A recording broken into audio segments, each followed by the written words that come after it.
Bonjour chers élèves, aujourd'hui on apprend à résoudre ce type d'équation simplement, étape par étape.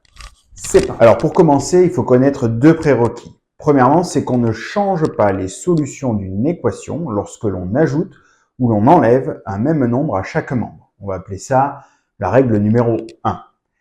Et le deuxième prérequis, c'est que l'on ne change toujours pas les solutions d'une équation lorsque l'on multiplie ou divise chaque membre par un même nombre. On appellera ça la règle 2. Alors, pour ne pas se perdre dans la résolution de cette équation, il nous faut une stratégie globale. Et pour ça, on va choisir de mettre à gauche du signe égal tous les termes en x et à droite du signe égal toutes les valeurs numériques. Donc ici, par exemple, le 4x, il est déjà à gauche du signe égal, il est bien placé, on ne le touche pas. Le moins 7, c'est une valeur numérique, il ne devrait pas être de ce côté, il devrait être de l'autre côté. Donc, on va le faire disparaître en utilisant la règle 1, en ajoutant plus 7 des deux côtés.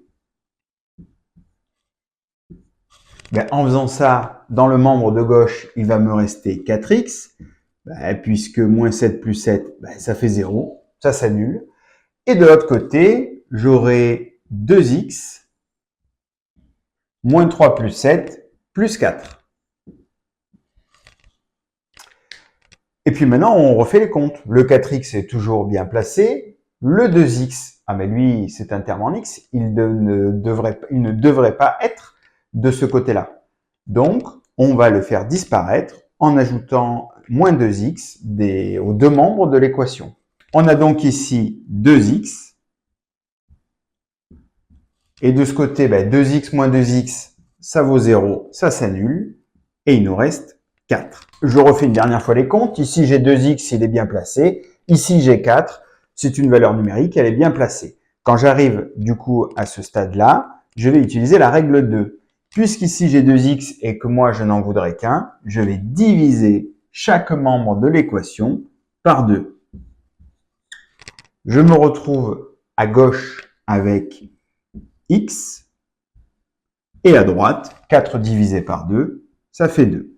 La solution de mon équation est 2. Alors, on pourrait s'arrêter là, on a trouvé la solution, mais on ne sait pas trop. Parfois, on peut faire des erreurs de calcul, donc il est toujours bon de vérifier cette solution.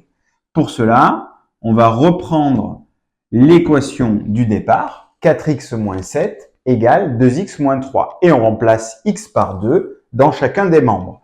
Le premier membre, ça va nous donner 4 fois 2 moins 7. Et le deuxième membre, 2 fois 2 moins 3. On calcule ici 4 fois 2, 8. 8 moins 7, 1. 2 fois 2, 4. 4 moins 3, 1. Autrement dit, si je remplace x par 2, j'obtiens bien le même résultat dans le membre de gauche que dans le membre de droite. 2 est bien ma solution. Je n'ai pas fait d'erreur. Voilà, j'espère que tu as compris. Si tu as des questions, tu peux les poser en commentaire. Et pour t'entraîner, je te laisse résoudre cette petite équation.